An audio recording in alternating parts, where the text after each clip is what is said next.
When we were frightened, we told each other stories. And being 4 children in the dark woods, we were frightened. Every night, our parents made a fire in the center of the campsite. We huddled close to it for its warmth and protection against the shadows in the night. I was as afraid of that fire as I was any bear in the woods.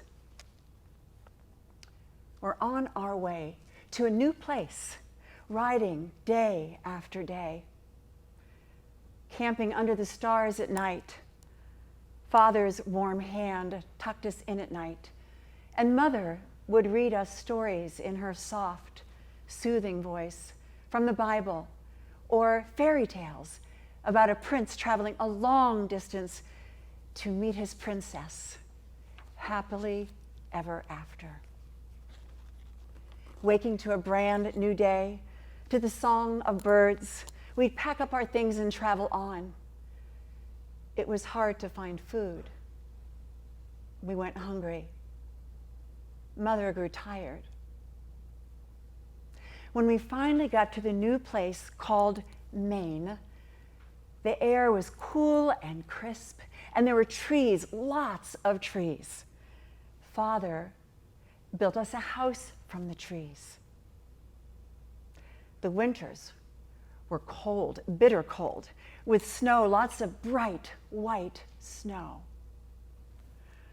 The trees in the woods, without their leaves, made me think of dead people, skeletons standing in the woods. I wondered if those woods caught fire, would those skeleton trees dance? Oh, again, I thought about fire.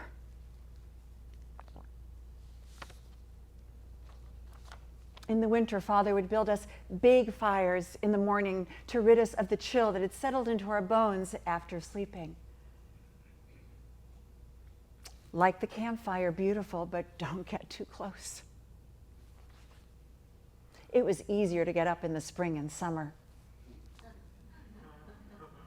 A few winters passed, a few summers passed, and I was growing up. Oh, I was learning things. I loved to make mud pies. I loved the feeling of the mud smooshing through my fingers. The best mud was right after the rain, the creamy stuff at the bottom of the puddles. I would decorate them with daisies and leaves, and I would have a bake sale. I was, of course, an imaginary bake sale, just my sisters and my imaginary friends came and nobody really bought. But I wanted to learn more things. I wanted to go to school like my bigger brothers and sisters. When I was 7 years old, it was my turn. I washed my face and hands clean the first day of school, and Mother brushed the snarls from my hair, braided it in 2. I made sure my gray cotton dress was clean, and off I went, walking the 5 miles with my bigger brothers and sisters in my sturdy new leather shoes to that schoolhouse. I was so excited and nervous, wondering if I could learn like all the others. At first, the others seemed to know so much. Our school teacher was a serious young woman with her hair tied up in a bun. She had kind eyes, but she didn't smile very much. After all, she was teaching a room full of 25 children. Soon, I was learning my ABCs. And by the time we were tromping through the winter snow, I was learning my numbers and words. At home, I would pretend I was a school teacher now. With an imaginary chalkboard, I would teach numbers and letters. And I would write stories. I'd practice writing about animals in the forest or princes and princesses. The words didn't always come out right, but I tried anyway.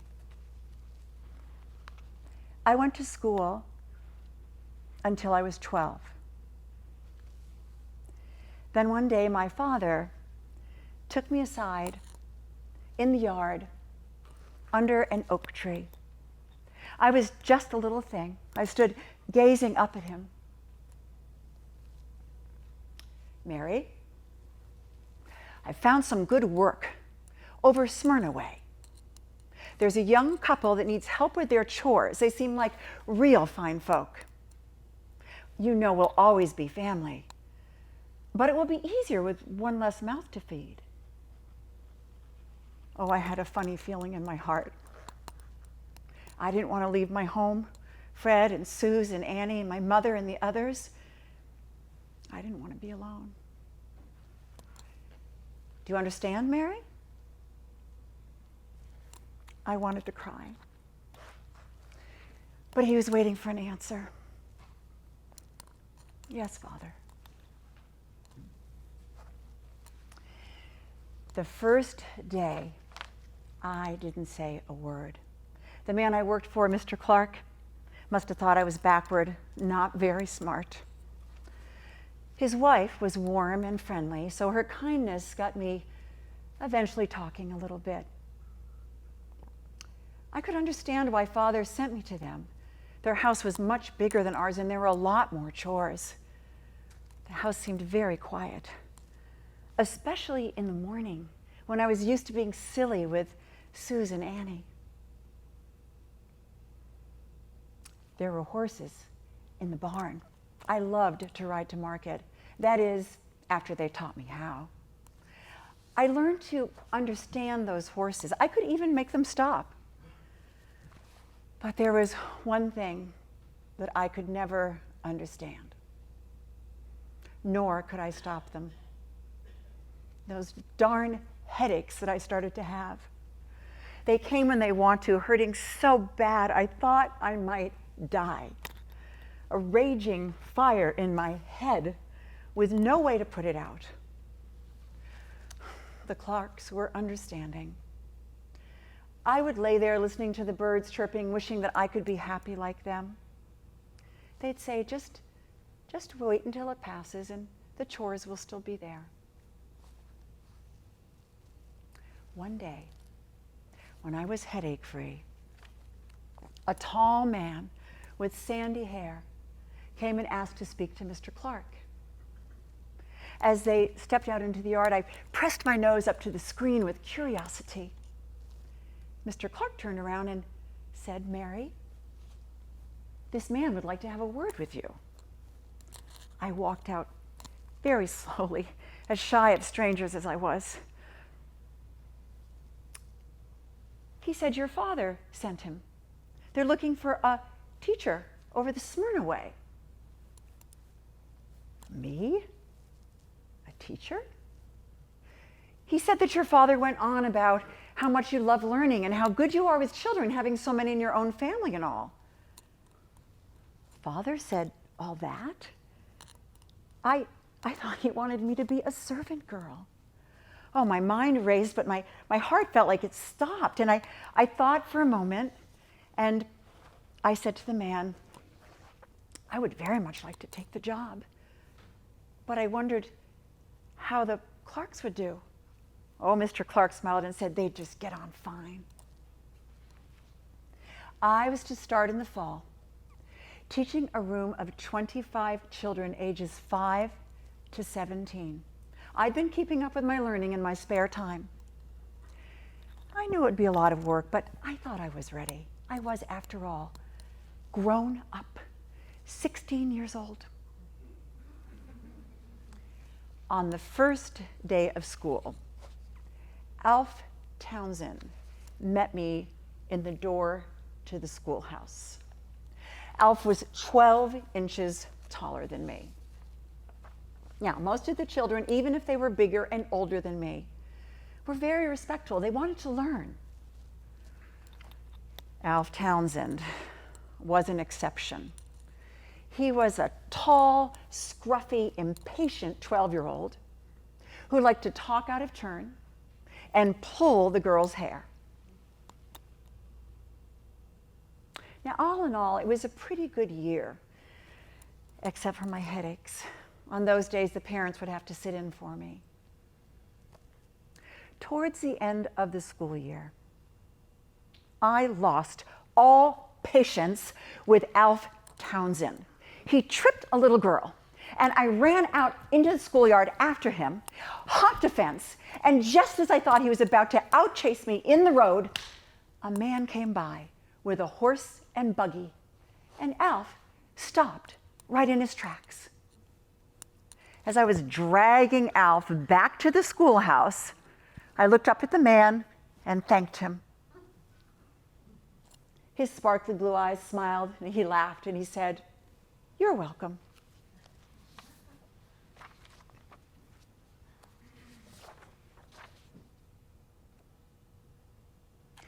After that, I had to be honest with myself. I wasn't doing the job justice. What with my headaches and my inexperience, I realized that I needed more learning too. So it was hard giving up that $10 a year wage, but I went back to what I knew. I stayed at the Clarks until I was almost 19. Then I went to be with my sister Suze. Her husband Charles was failing. Suze needed help caring for her 4 boys and Charles. No one knew exactly what was wrong with Charles. He had to give up the general store and stay at home. We hoped he would grow strong again with the proper care, but as the months went by, his cheeks grew more drawn. Suze knew it was hard on me and her taking care of the boys and Charles. So she insisted that I go to the dances on Friday nights. Oh, I loved those Friday nights. I would put on my best dress, accompanied by one of the Sewall boys, as was proper, and I would dance from the moment I walked in the door until the band played their last number. I met a boy there, John Bayless, young, in his early 20s, handsome, rugged, with a stern look about him. Soon enough, he came courting. He asked me to be married. Sue said he was just wanting a wife. He worked too hard. He didn't honor the Sabbath. I knew there was truth to what she was saying. But I couldn't be a servant girl forever.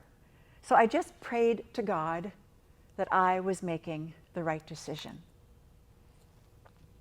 One day, John and I were at the store getting some material for curtains. I asked him about some simple cotton material for a wedding dress. "This has gone too far, Mary," he said.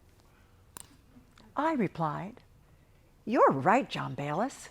This has gone too far." John Bayless was not for me. I prayed that God would bring me a better man or let me be happy alone. Suze needed me, so my thoughts turned back to her. I spent most of my time with her youngest, an 18-month-old little boy named Fred, named after our brother. Oh, he was a playful boy. It was just fun watching him wonder about the world. Charles, however, was not doing well. Susan and I took turns sitting with him, trying to get him to eat, trying to help him overcome the pain. The pain of what? We didn't know, nor did the doctor. Death loomed in the house like a dark cloud. The rest of the world seemed so alive. The dances on Friday night, the wind howling in the trees, the chipmunks chattering, the birds singing. Sometimes our neighbor, Mr. Sewall, would come and take the boys out into the woods. Something about him was familiar. Oh, his eyes pulled a heartstring. He was a logger like Father, only he led the crews. He liked to tell stories of logging and taking men into the woods. He was a guide in the woods with his nephew Wilmot. Their favorite city slicker was a young man from Harvard. They were impressed with the stamina of this young man who wore thick glasses and was sickly with asthma. He had completed Mount Katahdin climb, losing a shoe without a word of complaint. He also impressed William and Wilmot with how he got on with the loggers, many of them uneducated and wary of outsiders. This young man showed great grit and determination in everything he did. William told other stories about a man who spent the whole night in a tree in fear of a bear, and about another tree that got struck by lightning and went up in flames. The thought of it made me faint. I think Mr. Sewall might have caught on because he changed the subject. Stories of how men died in logging accidents. Now, Mr. Sewall said he tried not to take that responsibility too hard because he felt when a man's time was up, it was up. I thought maybe he was trying to prepare us for what was happening to Charles, though he never mentioned Charles. Mr. Sewall had courage and calmness in the way he spoke to the boys. He told his stories so matter-of-factly. He loved to point out wildflowers and teach the boys of the woods as he had learned as a boy. A year after I came to Sue's in the winter of 1883, Charles passed away. It was my first time facing death straight on. He was 36. Mr. Sewall came to check on us as often as he could. He told the boys how when he was a boy, God had almost taken him with diphtheria. He was so weak he couldn't walk and he'd lost his eyesight. So his sister carried him over to the river in spring and summer so that nature could heal him. Mr. Sewall explained how God works in curious ways and that we should not be saddened or frightened by this. I had grown to like Mr. Sewall very much. I noticed how slow and surely he moved to do things, very concentrated, aware of everything around him. I think it might have been from his time in the woods. His families were the first white settlers in Island Falls, and the Indians taught them how to plant and harvest. They took little William from the age of 3 out into the woods and taught him about nature. And now he hired those men, those Indians, on his logging crews. He said they were the best workers because they didn't cuss or drink like the other men. Why didn't such a nice man have a wife of his own? He lived in a big house in the center of town with his mother and his sister. All the town meetings were held there, and anyone who came by either stayed there or stopped there. It was the post office. His 2 older brothers were married. I wondered if the duty of taking care of the womenfolk had fallen on him. I also wondered if he'd ever gone to the dances, but I felt it was too forward to ask, being he was a bit older. Well, I kept thinking, he's rugged, he's handsome. Oh, but I was just Suze's little sister, a servant girl. Why should I be thinking of him like this? And so much.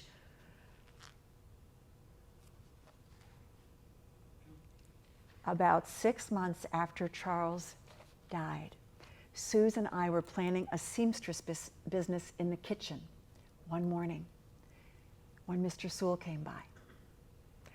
I assumed he was there to take the boys out into the woods.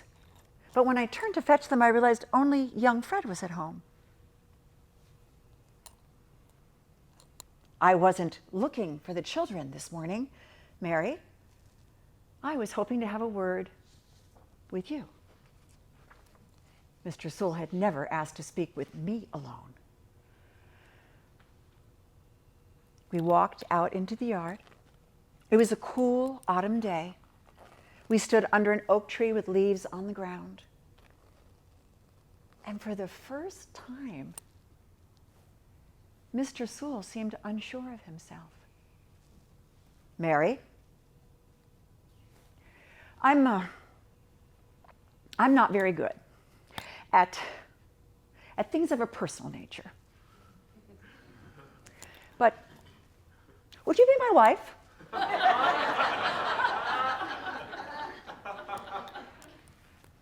I had to force myself to even glance into his eyes. I told people that feisty school teacher over Smyrna Way that hops fences like a cricket would make somebody a good wife someday. And now, 3 years later, I'm asking her to be my wife. He was the man in the wagon. I never thought I would say this. But thank you, Alf. Thank you, Alf Townsend. This is exactly what I had hoped for. He thought of me as I thought of him. What do you say, Mary? Yes, William. I'll be your wife. Oh, it wasn't the fairy tales that I'd loved as a child. Life would still be hard in these rough woods. But I would share it with this good, loving man. I was grateful. I was happy. We were married New Year's Day, 1884, in front of the fireplace in William's beautiful home. Well, to me, it was beautiful. To him, sturdy. Our friends and family were all there. It was almost perfect. The band didn't come on account of the weather. I was so looking forward to dancing on our wedding day. I think William was a little bit relieved he's not much of a dancer. The day after the wedding, I started getting used to this new life. Suze would be close by. We would help her as much as we could.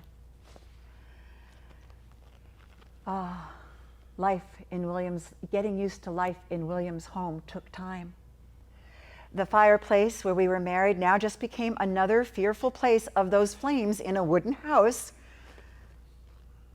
William's sister Sarah and his mother Rebecca lived with us, or should I say I lived with them. Sarah was warm and smart, physically plain, but her light shone through. She had been educated, which was rare for women in our time, and she served as the town postal clerk. Rebecca was a frail little old woman who wasn't at all used to having me there at first. The two of them had their ways of doing things, and I guess I had my ways too. I became a hostess, listening to the stories of the city folk who were guided through the woods by Wilmot and William, and their other world travels. Soon, I was with child. Though I kept doing my chores, sewing and cooking and cleaning, my mind was never fully on the chores. It was on this new life, William's and my life, growing inside my belly. In my 9th month, William received 2 letters. The second one asking him to leave me. The first one read like this: My dear Sewall, Theodore's mother died this morning at 3. His wife died at 10, around 24 hours after the birth of his daughter. Of course, the family is utterly demoralized. Theodore, is in a dazed, stunned state. The funerals of both Mrs. Roosevelts took place this morning. A very sad sight. The New York legislature has adjourned for 3 days in respect for Theodore's loss.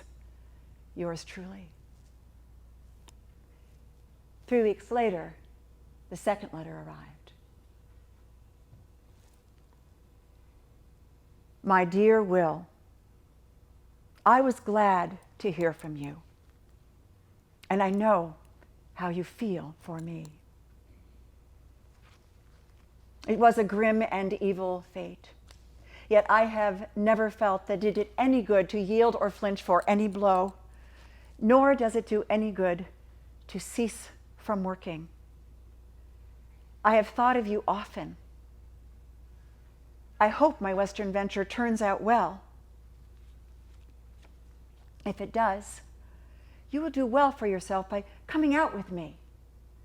I will take you and Will Dow out next August.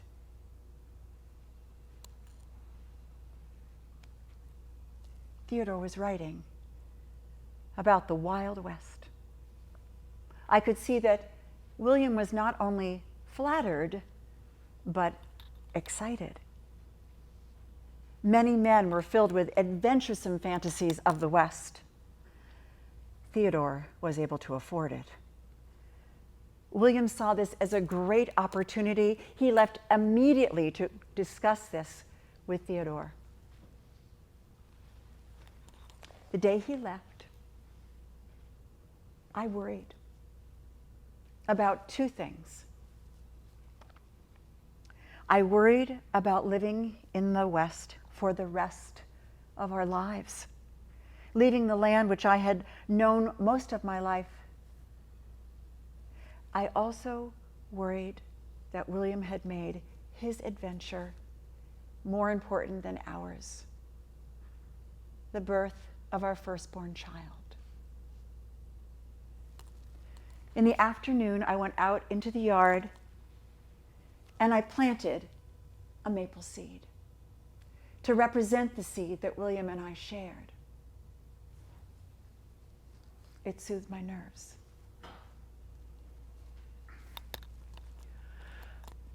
When the time came, Sarah was with me. It was the hardest pain I had ever known.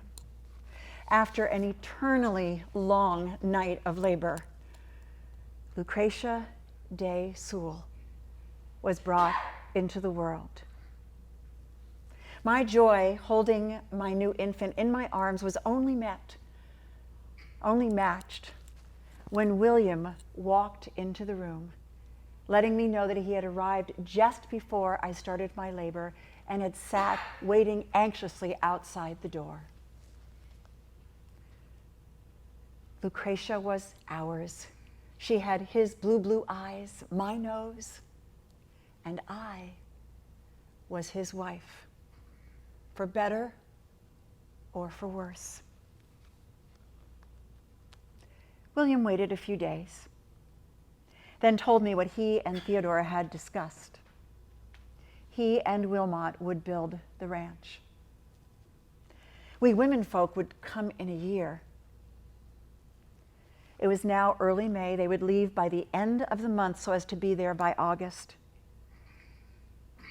About this, he never asked me. The decision was made. I'd barely been with him a year, and now I wouldn't see him for a year.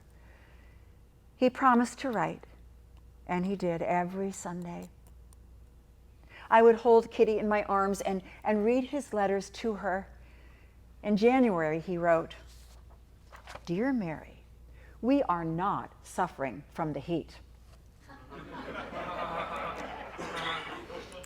They were building the ranch, living in dugout tunnels by the river.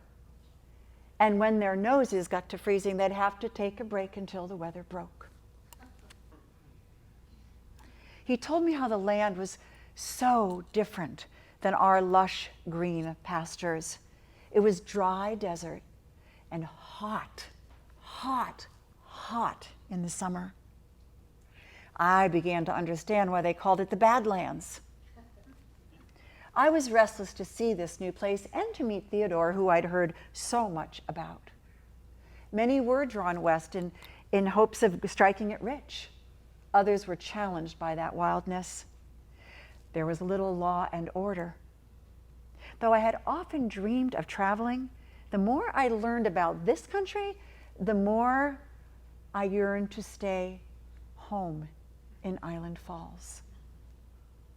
Going all that way of men, and mostly rough men too, from what I'd heard, I had grown comfortable with Sarah's pleasant company and taking care of William's mother and being close to my sisters, Suze and Annie.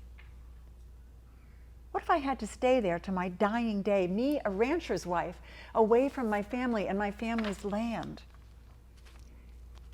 William had written that the land didn't look much like cattle country to him. He told Theodore when asked, and Theodore scoffed and said, "You don't know what you're talking about." William said that was true enough, being no more a cattleman than Theodore, but that's what he thought. I tried to look forward to the immediate journey and the adventure of the journey out west. I'd been weak for a few months after the birth. Kitty, luckily, was a healthy young thing. We would get on a train, something I had never done before. Oh, and William was doing new things too. He wrote that he had done some horse riding. Oh, the thought of it made me smile. He was very good on logs, but he was not so good on horses. He'd be the first to tell you. After a horse chase, he did write me that he realized that the horse responds to the spirit of its rider. Now, I'd never thought of it that way, but I think William had probably become a pretty decent rider. When my second anniversary passed by with me alone with my child, all my fears and doubts were overcome by a yearning to be with William again. A year had slipped by. It was Wilmot who was coming to fetch me with his new bride, Lizzie. On the morning we were leaving, we got up and heated the water over the fire and washed our skin and hair with soap that we'd made from animal fat. I dressed Kitty in a blue dress that I had made her, with a blue bow in her blonde hair. I wore a dress that Sarah had made me and tied up my brown hair in a bun. Had a graham muffin and coffee for breakfast, and soon Wilmot was there to fetch us. Susan and Annie came to say goodbye. We promised to write often. I knew that Sarah and Rebecca would be lonely. We packed sandwiches and cookies in a basket made by Mary Injun, a local Indian whose wares William helped to sell. And off we went into that July air on our way to Boston to catch the train to Medora, North Dakota. A new chapter in my life was beginning. Oh, the train, a noisy, spouting thing, was exciting at first. It was interesting looking at the scenery, some of it quite beautiful. But after 4 days, I had my fill of being locked in that machine. When we arrived in Medora, there were no trees in sight. Just a small town in the middle of the desert and sagebrush. Oh, and the colors had changed. Nothing green, just brown and yellow. As I stepped off the train, it was such a relief to take a breath of that dry air. It was more of a relief to see William standing there waiting for me. He was more muscular and tan than I remembered him. It was wonderful and awkward to be with him again. I'd only been with him a year, and now I hadn't seen him for a year. I wonder how this land and these cowboys had changed him. I found the changes were mainly external. He was still the gentleman I had fallen in love with. The cowboys called him the old Mennonite on account of the fact that he was older and he didn't cuss or drink. We spent our first night in a brick hotel in Medora. We could hear those drunken cowboys shooting off their guns. It was frightening how uncivilized these men were. I trusted that William and Wilmot would keep us away from trouble. I hoped it would be better at the ranch. After 22 river crossings, we finally reached the ranch, set in a cottonwood field. It was beautiful. Theodore had actually found some trees in this barren land. The house was sturdy, like our house in Island Falls. Oh, there were cowboys around, but Lizzie and I mainly stayed in the ranch house. Our attempts at a garden failed due to the climate. Oh, the men teased William, saying no two women could live peaceably under the same roof, but we did all right. Sometimes we'd go riding with the few other women folk that were around, looking for signs of desert life, prairie dogs and rattlesnakes.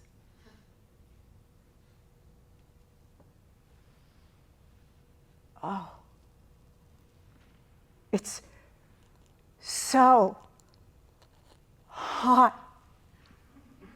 Why are we here? Can't we go home? William is by my side this time. He calls for a midwife. Oh God, it's hot. It's hot. I'm losing blood and blood and blood, clots and clots of blood, and still no child. The midwife panics. William sends her away. Wilmot is overhead, telling me to push. I can't. I can't, no energy. I'm in hell. Oh, the heat. Is this the end? Is God calling me?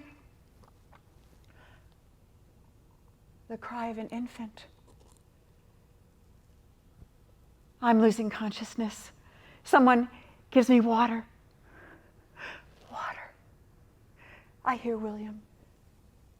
He's here. Baby Fred. Baby Fred.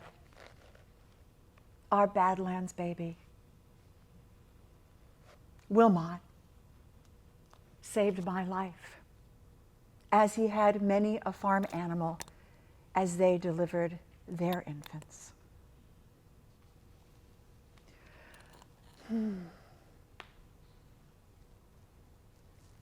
Soon the fall was upon us again. I was regaining strength. By late fall, I was riding over the plains with William, looking for quicksand. And sometimes I would see elk in the distance. They were such noble creatures. I wondered if that's why Theodore named the ranch Elkhorn, though the story goes that the remains of two elks that were intertwined at the horns were found near the location of the ranch. Mr. Roosevelt came and went. When he was here, he spent 13 hours a day in the saddle, and William said he would read 3 books a day. He said his mind was like that fellow Byron says, wax to receive, marble to retain. William was always saying that Theodore would achieve great things and that he could be anything, from president on down. When he ate with us, Theodore would tell us stories of shooting large animals. I would soak up his colorful stories of close encounters with bears and buffalo. He was a serious young man with thick glasses. The plains had made him, like William, muscular and dark-skinned.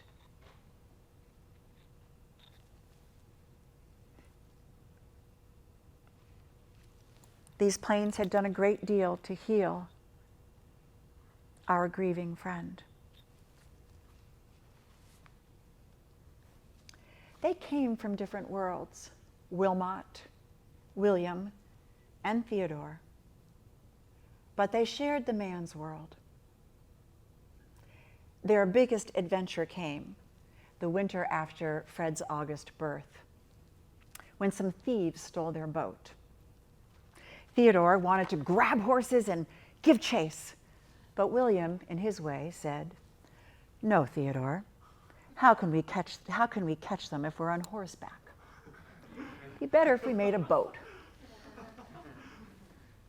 So in the William, Wilmot, and Theodore set out after the thieves. Theodore kept talking about justice, and I had no question they would do this. But just like when William headed out west, I was afraid for them going to unknown and danger. I mean, wonder if those thieves had rifles. They had rifles, but even if they didn't catch up to the thieves, the river in the winter was cold and dangerous. Despite my fears, off they went with a small supply of food in their makeshift boat with their poles. True, William was good on water. An old hunter from nearby came to check on us every day. We kept busy. The days crept by. We prayed.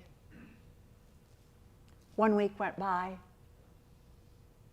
then 2. With the winter wind howling, we were starting to wonder if they were going to make it. On the 16th day, I was out at the edge of the ranch looking for some sign of them when I saw Theodore approaching by foot. As we walked back to the ranch, he explained to me what had happened. They had caught up to the thieves in a couple of days, but then they got caught up by ice and ended up sharing their food with the thieves. They went hungry. They wandered inland and found a farm, and when they came to the farm, the farmer came out of the house and he said, "Red Finnegan, what have you done now?" We later heard that Red was hung for stealing horses. Theodore took them into justice, and an old man that was with Red got off on account of being stupid and taken advantage of by Red. You never heard a man be so happy for being called dumb. He also brought back a letter that Wilmot sent Lizzie, saying that they would get the boat back as soon as they could. They arrived within a few days, and they calculated that they had gone over 250 miles in the boat. It was good to have all the men back in one piece. The following fall, the men took the herd to market. When William and Wilmot saw what the cattle were bringing, they knew the ranch was losing money. Theodore had been paying them a fair wage. It seemed the only thing to do was for them to forego their share in the venture and go back home. When they told Theodore, he didn't question it. He knew that some measures had to be taken. In 10 days, we were packed and on our way back to this, our home. It was a good thing, too, because the winter of '87 was a horrible one, killing most of the cattle and some humans, too. Our decision had spared us. William wrote this in his journal when we got home. We were glad to get home, gladder than I think about anything that had ever happened to us. Yet, at the same time, we were melancholy. For with all the work and hardship, it was a very happy life we had all lived together. The seed I had planted in the yard was now a little proud maple with a branch for Kitty, a new branch for Fred, and I guess William and I were the roots. Had to have a name now. Henry. Every fall, Henry's leaves turned a bright yellow. Theodore and William kept up through letters. Theodore, to no one's surprise, went on to bigger and better things. William served as the sheriff refusing to bear arms and strong as ever. One of the local thieves said about him, "I wouldn't want William Sewall's arm around my neck." For a while, all seemed well. Once again, unforeseen sadness came upon us. In 1891, Wilmot fell ill and quite suddenly died. Theodore was badly shaken by the loss of his nephew and close friend. He could not bring himself to go out into the woods until Fred was old enough to join him. Theodore wrote, "I cannot believe that he, so lusty and powerful and healthy, could have gone. His sincerity, his strength of character, his courage, his loyalty to his friends, his gentleness to his wife, all made him one whose loss must be greatly mourned by anyone who had the good fortune to be thrown intimately with him. To his wife, his children, and to you, his loss is irreparable. May we do our duty as well and straightforwardly as he did his." William's mother also passed away. As the cycle of life goes, we were bringing new life into our home. A daughter, Harriet, followed by a son, Merrill, and our last born, Nancy. Nancy, our youngest, was just 6 years old when William was working on a cesspool over at his brother's house. He dropped a rock on his hand, and he came home with his forefinger hurting badly. We sent Merrill and Fred to the doctor, for the doctor. And when the doctor arrived, he took a look at the finger and he said, "Sorry, William, there's nothing I can do. We're going to have to take it off. I can give you ether for the pain." "No, sir. You just get me the hardest apple in the bin." I ran out to the bin. He bit down on that apple, nodded. The doctor cut. He didn't move. "Sorry, William, I've got to cut again." He still didn't move. When it was all over, the doctor handed the finger to William. And William, seeing how upset this made the children, decided to make light of it. He called little Nancy over, telling her he had a souvenir for her. When she went screaming out of the room, I think he realized this was the kind of gift a 6-year-old could not appreciate. A few days later, wrapped properly, he took Nancy down into the basement, and they buried it together in the dirt.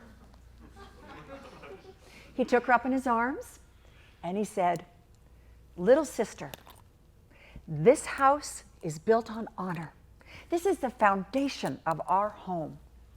I built this house for my father when a lifetime of hard work made him lose his health. He died. And then my mother and Sarah lived on, and they died. Now, we live here, and all 5 of you children run around playing with the same butterflies and birds on the same land as I did as a child. And now, little sister, another piece of me is a part of this house." The bad often comes with the good. William's hand healed with time. Around the time he got an opportunity to buy some land about 3 miles from town down the lake. This was his opportunity to grow his tourist business. He built cabins along the lake for the city folk that he had guided over the years and rented lodging to them. I did the cooking, the sewing, and he managed the cabins and the boats. There were kerosene lamps to be filled, beds to be made. Oh, it was a great joy sharing this beautiful spot with city folk who came here for times in the woods and often got so much more. Oh, I still had those darn headaches, but we had children to help us now. The family would spend our summers down at the lake, and then before the leaves fell and the lake froze over, we would go back to our house in town. William taught the children many things while they were at the lake. He taught them to shoot and why to shoot. I remember one day when I was standing on the porch and I saw a loon wash up on shore. William called for Fred. I don't know how he knew. Fred was just a little boy. He stood looking up at William. He didn't move. William did all the talking.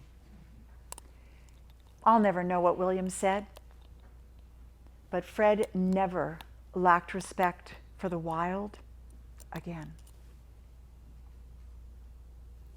On occasion, a relative or two of Mr. Roosevelt would come and stay with us. Mr. Roosevelt never made it this far north again. However, we were invited to the inaugural ball in Washington, D.C. William had a maroon velvet dress and jacket made for me. I'm sure it put us in debt. Oh, all those elegant men and women, and those large buildings, the wind almost blew me over. I had the most amazing food I ever had, most elegant, amazing food I ever had, and probably ever will. My favorite, baked Alaska. President Roosevelt appointed William to be the local customs collector, which raised quite a stink in the local papers because of the millionaire that had had the position before. Oh, and those DC journalists mocked us also. Oh, we're just simple folk. Easy target for those fancy political folk. A year or so, Mr. Roosevelt, we didn't call him Theodore anymore out of respect for him being president, came to Bangor. He insisted that William be by his side. After a grand lunch with him, William disappeared for 3 days. Another one of their manly adventures.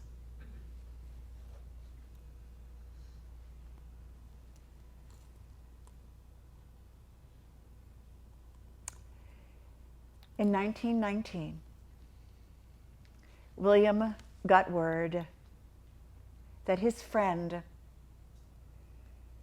Theodore Roosevelt, President Roosevelt, was gone. It was the only time that I ever saw William shed a tear. The two had exchanged letters over the years, and William had watched him, the man he predicted could be president, become police commissioner, governor of New York, vice president, and then president. When he lost the re-election, William was quite upset, maintaining that the country would be better under Theodore's leadership. I could see that Theodore had lost the political majority, but he couldn't see it. To him, Theodore was still that bright young fellow he met in the woods, who could have done so much more for his country if other men had not put his light out.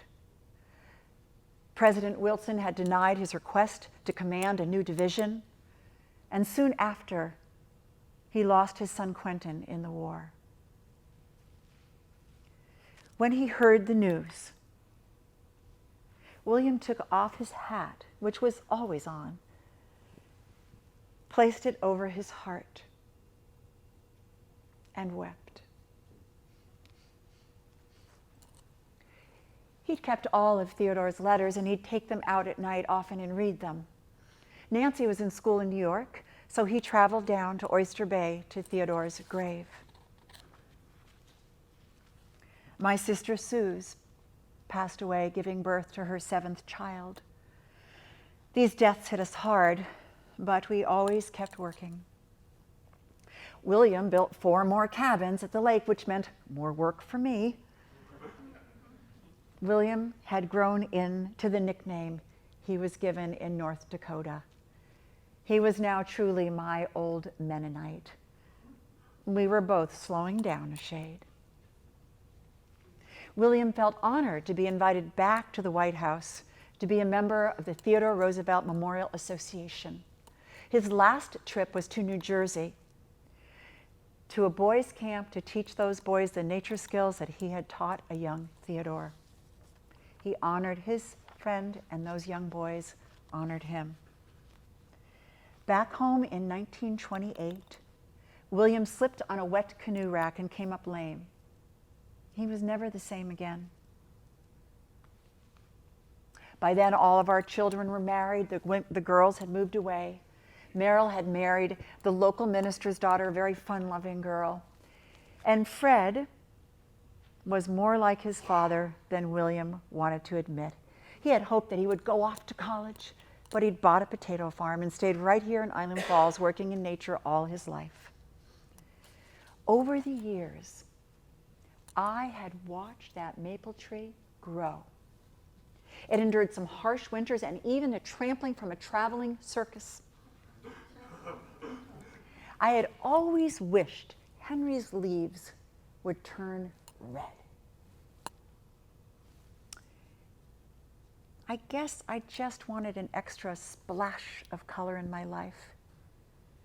Even if you're content with life, sometimes you long for a change. Our grandchildren helped us at the lake with our chores, and our children came summers when they could. Harriet had come after her first birth to heal in nature at the lake. It reminded me when she and I almost died of scarlet fever. The doctor had said it was almost certain. But the stubborn Mennonite had insisted on taking his 3-year-old Harriet up in his arms and taking her out on his logging trips with him. It healed her. Somehow I escaped that scarlet fever and didn't die from it too. But nature also runs its course. In 1930, 2 years after his fall, William got a cold. At the age of 85, my old Mennonite slipped from this world into the next. I knew I couldn't run the camps, so Merrill and his wife took over. I kept the house going by taking in renters. The doctor, smart young thing, told me I had a weak heart, but I should just keep doing what I knew, work. William didn't leave me much. He was more concerned with giving back to others. Within a year, I rented the whole house because I couldn't keep up with the chores. My daughter Harriet and her husband invited me to go live with them in New Hampshire. I didn't want to leave Island Falls. I didn't want to leave my home. But the time had come. On the day I was to leave, I gazed out the window, thinking back over all the years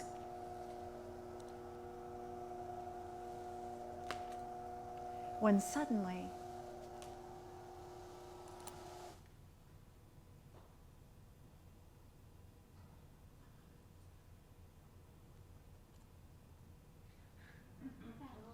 I saw red.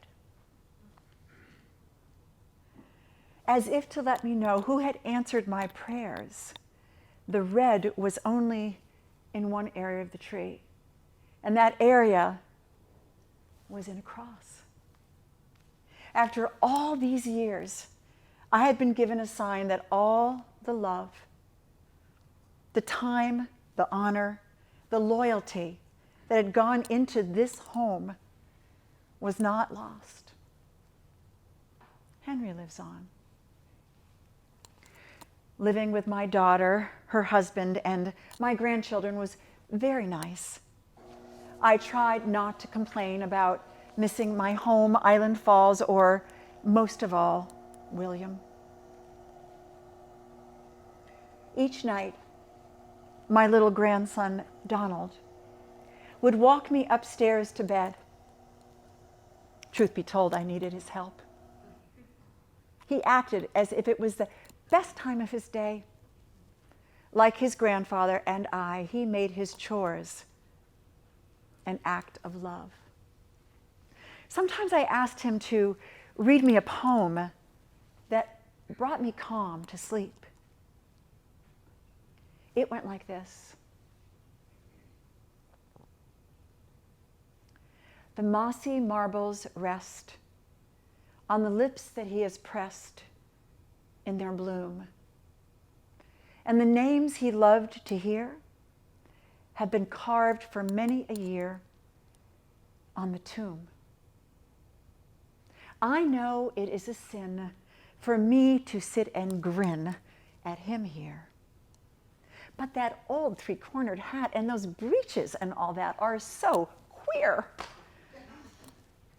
And if I should live to be the last leaf on the tree, in the spring, let them smile as I do now at that old forsaken bough where I cling.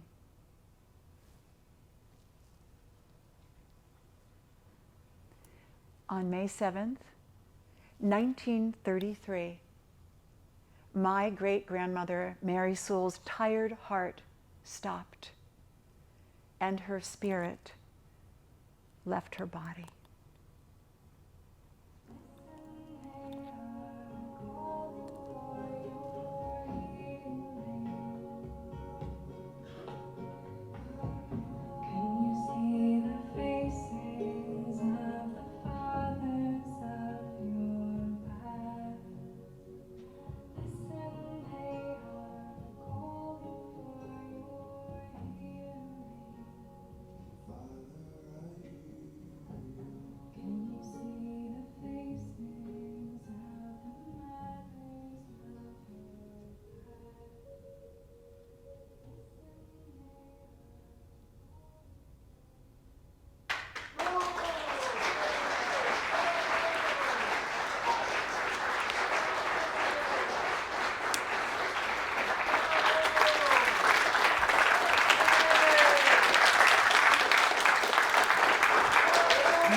I learned it, right? Yes, Donna Sewall. How about that?